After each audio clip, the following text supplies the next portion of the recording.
बिस्मिल्लाहिर्रहमानिर्रहीम, अस्सलाम वालेकुम। इनसाइड स्टोरी के साथ मैं मोहसिन बिलाल। पाकिस्तान की सियासत में क्या हो रहा है, सोशल मीडिया पर जो हमें दिखाया जा रहा है क्या वो वैसा ही है? मेन स्ट्रीम मीडिया पर जो सियासी तबसरे और तजिए हो रहे हैं क्या हकायक बिल्कुल वैसे ही हैं? ये बात समझाने के लिए और कुछ हकायक असल में आप तक पहुंचाने के लिए मैं किताब का हवाला दूंगा। मैं समझता हूँ as a student of journalism, मैं एक सहाफ़ी हूँ और पॉलिटिकल बीट करता हूँ और अभी तक सीखने के मराहिल में हूँ। कुछ चीज़ें हमारी आंखों के सामने हो रही होती हैं, कुछ ऐसी बिटर रियलिटीज़ होती हैं कि हम बेबस हो जाते हैं, हम अंदर से कुटते हैं, दिल खून के आंसू रोता है। और जो प्रोफेशनल जर्नलिस्ट हैं, यंग जर्नलिस्ट हैं, किसी भी इवेंट पर मौजूद होते हैं और उनकी आंखों के सामने हो रहा होता है तो मुझ जैसी ही कैफियत होती है।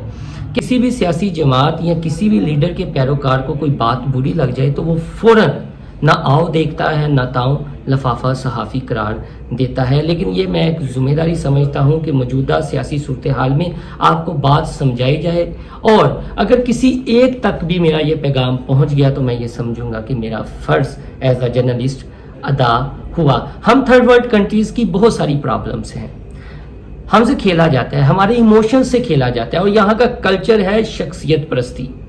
और ये जो किताब है ये बिल्कुल इन चीज़ों का अहाता करती है।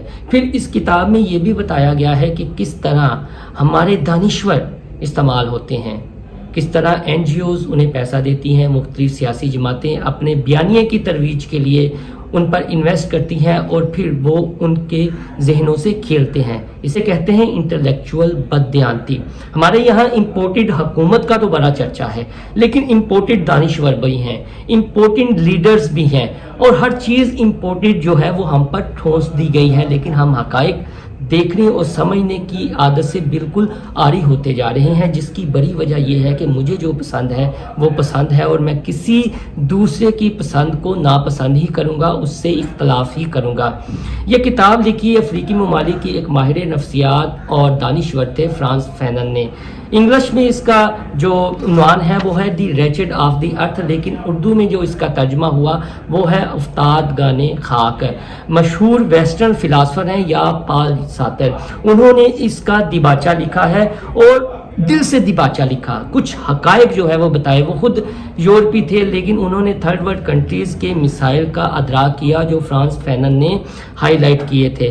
फ्रांस फैनन इस किताब में बताते हैं कि किस तरह थर्ड वर्ल्ड कंट्रीज़ के जो लोग हैं उनके जहनों से खेला जाता है और उनको शख्सियत परस्ती की जानिब राग़ब किया जाता है, जिसकी मैं ज़िंदा मिसाल आपको दूंगा इमरान खान के हवाले से, नवाज शरीफ के हवाले से और आसिफ अली जरदारी के हवाले से। ज़रा PTI, मुस्लिम लीग नून और पीपल्स पार्टी का नारा आप सुने, हर जलसे, हर जुलूस में, हर जगह इक़्तिदार के ऐवानों में ये नारा लगाया जाता है। अगर इमरान खान की बात करें तो क्या नारा होता है, वो ये होता है डट के खड़ा है कप्तान, कौन बचाएगा पाकिस्तान, इमरान खान। और नवाज शरीफ के हवाले से हर दिल का वज़ीर आज़म नवाज शरीफ और जरदारी साहब के हवाले से एक जरदारी सब पे बारी। और अब तो एक और पीपल्स पार्टी ने नारा दिया है कि एक जरदारी सबसे यारी। इंसानी नफ्सियात है कि हम एक चीज़ बार बार देखेंगे तो हमें झूठ भी सच दिखना शुरू हो जाएगा, लेकिन हम समझ और बूझ से बिल्कुल आरी हो जाएंगे।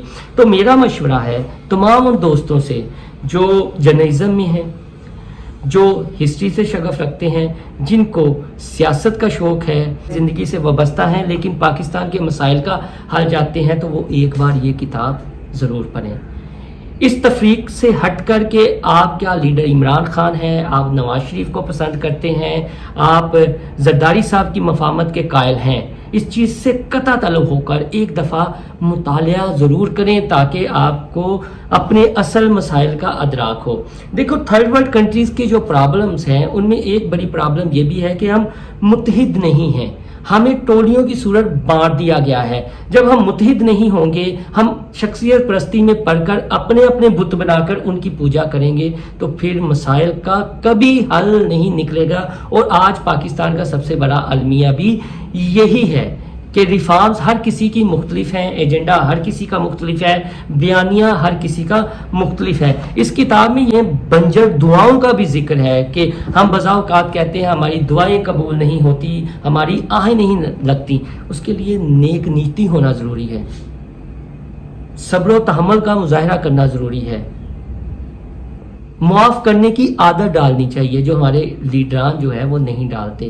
ایک دوسرے کے آپس میں مل بیٹھیں گے، لیکن جو اپنے اپنے ورکر ہیں ان کے اندر اتنی نفرت پیدا انہوں نے کر دی ہے کہ خدا کی پناہ۔ اور ہم دوست صحافی، جب میں نے پہلے بھی ذکر کیا کہ ہم کٹتے ہیں، اور ہمارے ٹی وی چینلز پر، سوشل میڈیا پر جو بیانیہ جنریٹ کیا جاتا ہے اس کا ذکر بھی یہ 1961 میں کتاب لکھی گئی تھی، لیکن پڑھیں تو آپ کو آج بھی واقعات تازہ لگتے ہیں کہ کیسے نفسیاتی مریض بنایا جا رہا ہے۔ اور تھرڈ ورلڈ کنٹریز کی ایک اور بیماری کا ذکر اس کتاب میں ہے۔ اکثر سنا ہوگا کہ پرانی دشمنی کی بھینٹ چڑھ گئے، 10 افراد کو قتل کر دیا، 12 افراد کو قتل کر دیا، خاندانی دشمنی چلی آ رہی تھی۔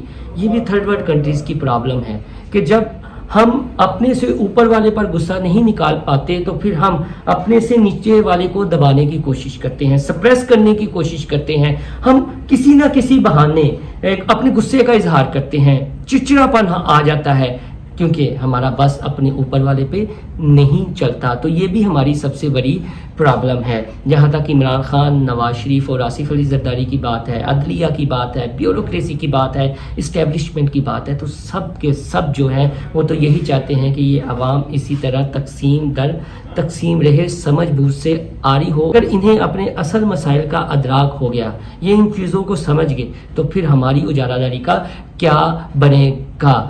تو میری درخواست ہے کہ آپ اس کتاب کا ایک دفعہ مطالعہ ضرور کریں، اور اگر آپ کو یہ کتاب پسند آئے تو لازمی اپنے دوستوں کے ساتھ بھی شیئر کریں، کیونکہ علم جتنا تقسیم ہوگا اتنا ہی اس کا فائدہ ہوگا، معاشرتی طور پر بھی، اخلاقی طور پر بھی، اور ہم ایک دوسرے سے جڑنا شروع ہو جائیں گے۔ جو سوشل میڈیا کی وجہ سے ہم ایک دوسرے سے دور ہوتے چلے جا رہے ہیں، ہو سکتا ہے ہمیں ایک بار پھر جڑنے کا موقع ملے جب ہم مل بیٹھیں گے، گفتگو کریں گے اور ایک دوسرے کی بات کو سننا پسند کریں گے، تو پھر یقیناً جو ہے وہ مسائل کا حل نکلے گا۔ اب آپ ایک ٹی وی چینل ٹیون کر لیں، دوسرا کر لیں، تیسرا کر لیں، تو تقسیم واضح ہے، ہر کسی کو پتا ہے کہ کون کس کی زبان بول رہا ہے، کون کس کا ترجمان بنا ہوا ہے، کون سا اینکر کس سے لائن لے رہا ہے۔ یہ چیزیں میں گلی محلوں میں جائیں، ریلی بانوں سے، مزدوروں سے باتیں کریں تو انہیں بھی اس چیز کا ادراک ہے، لیکن پھر بھی ان کی آنکھوں پر پٹی بندھی ہوئی ہے،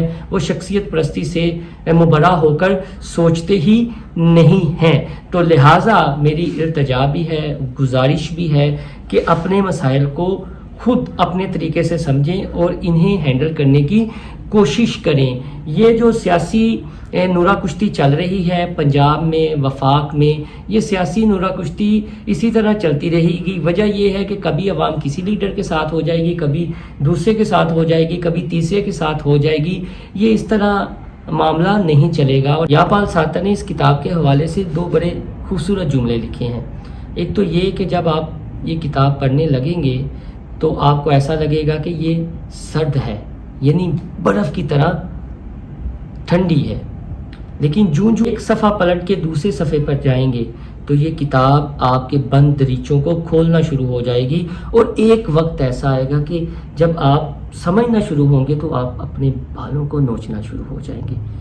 اتنی اس کتاب میں سردی بھی ہے اور گرمی بھی ہے جو آپ کے روح کو گرما دے گی۔ اور اگر آپ ایموشن لیس ہیں، آپ بالکل بھی چیزوں کا ادراک نہیں رکھتے، تو پھر اپنے ضمیر کے بارے میں ایک دفعہ ضرور سوچئے گا، اور یہ ضرور سوچئے گا کہ شاید ہم بھی ان میں شامل ہیں، ان لوگوں میں جن کی آنکھوں پر شخصیت پرستی کی، لیڈر پرستی کی اور زمینی خداؤں کے بتوں کی پٹی بندھی ہوئی ہے۔ اللہ حافظ۔